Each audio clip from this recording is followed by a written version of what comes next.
Hello, everyone. Welcome back. Today, we're going to be talking about the globalization of diamonds, and there's a quick little table of contents there. Now, to start with definitions, last video we examined the Ways and Wigglesworth way of defining global governance in their 2014 work, and we saw a large focus on the specific actors in world organization, historically and currently at every single level, and the division of authority to each actor, noting significant power imbalances. Now, this continues to extend to the definition of globalization that I prefer, which is threefold.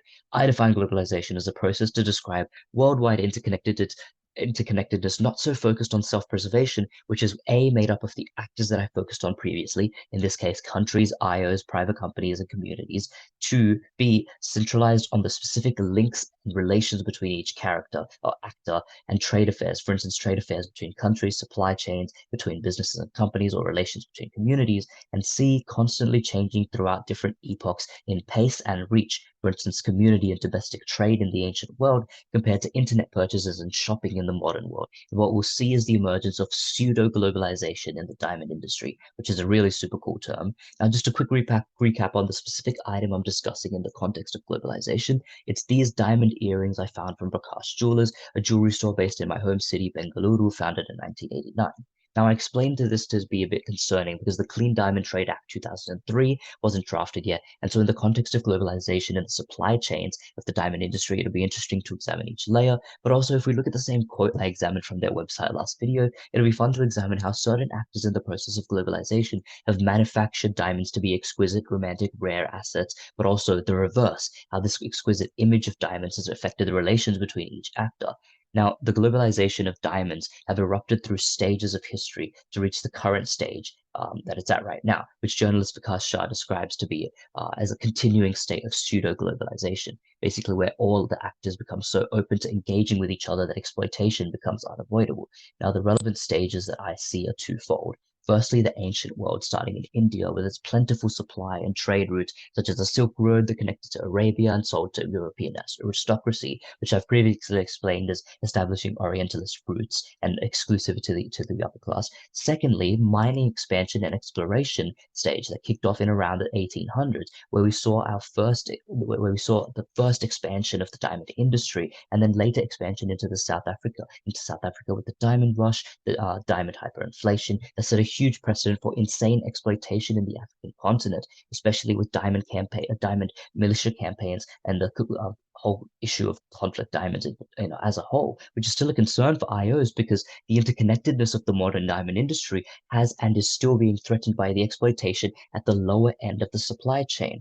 And now that we've examined these historical stages, let's examine how globalization in the diamond industry is synergistic, which means that the diamond industry has affected globalization and vice versa. On one hand, the diamond industry has been affected by globalization in a few ways, and I'll look at this for every relevant actor. Firstly, for countries, diamonds have become so much more accessible to the point where it's present on every single continent, and a private company like De Beers literally had to monopolize and artificially restrict that world's diamond supply, as we saw last video. Theoretically, this is really good because each country can operate trade in their own terms without geographic restrictions, but pragmatically, international hierarchies continue to exist. For IOs, globalization has incentivized IOs to take diamond sourcing really seriously to avoid historical colonialist expenditures. And it looks like the World Diamond Council or the World Jewelry Confederation intensely regulating this field.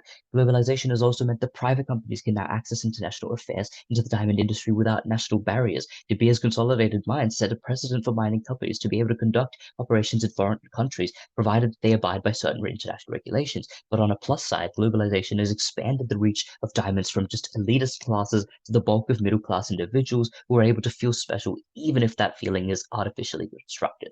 On the other hand, the diamond industry has affected globalization in these similar and consequential ways. Countries because of this constructed boom in demand, we see a lot of countries facilitating trade between one another, but mainly still a large power imbalance, with superpower nations like Russia now being the largest diamond supplier, and not being exploited by other nations because of their immense political capital, which is theoretically really good for preventing quasi-colonial expansions that continue to occur in the African continent like Sierra Leone. But for IOs, the rise of conflict diamonds and this expansionist state of globalization has now urged IOs to regulate the industry more. As a result, we see enforcement of international regulations like the Clean Diamond Trade Act, like the Kimberley Process Certificate Scheme that has advanced a new stage of regulated international affairs and supply chains. Diamond industry has also made jewelry companies quality is reputable and exquisite, whilst increasing criticism from the academic field has really only targeted mining companies that are increasingly targeted by public opinion. And it's wild to see that private companies like Prakash Jewelers continue to tell us that their diamonds are uniquely symbolic of romanticism and elite society. And the result of that is then that communities suffer. And from a cultural point of view, religions continue to worship diamonds. From a classist point of view, middle and higher class people of socioeconomic status are being victimized by consumerism, telling them to follow this really crappy historical rhetoric. We look at Jasleen Kaur in a 2016 journal article again, where she argues that Tiffany & Co. symbolically constructs identity myths to manipulate the discourse of New York. We tell you, because it's a recurring joke, this is not true. New York is actually Rat Haven. The current state of the diamond industry is one reflective of more regulation, but still grasping onto large structural issues that haven't already been adequately solved.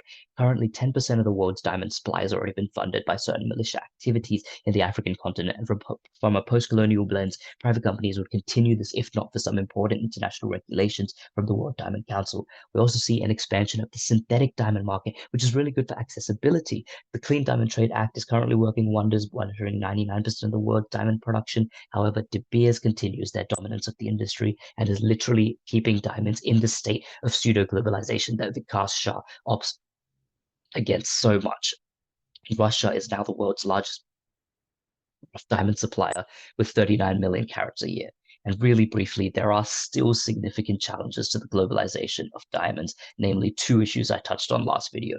Firstly, conflict-free diamond resourcing in Russia. That is not only the current largest diamond supplier, but also a superpower nation with immense political, economic, and militarist capital, but also eyeing on the ventures into Ukraine. Exploitation of monopolies and pseudo-globalization is just going to continue. And also in the synthetic diamond market, which has risen really, really well and has expanded the market to middle class consumers really well. And just as we think it might bring the diamond industry out of pseudo globalization, tons of private companies, just like De Beers and Tiffany & Co., are now successfully marketing them as inferior, drastically diminishing their demand. But that's all for today. I hope you enjoyed.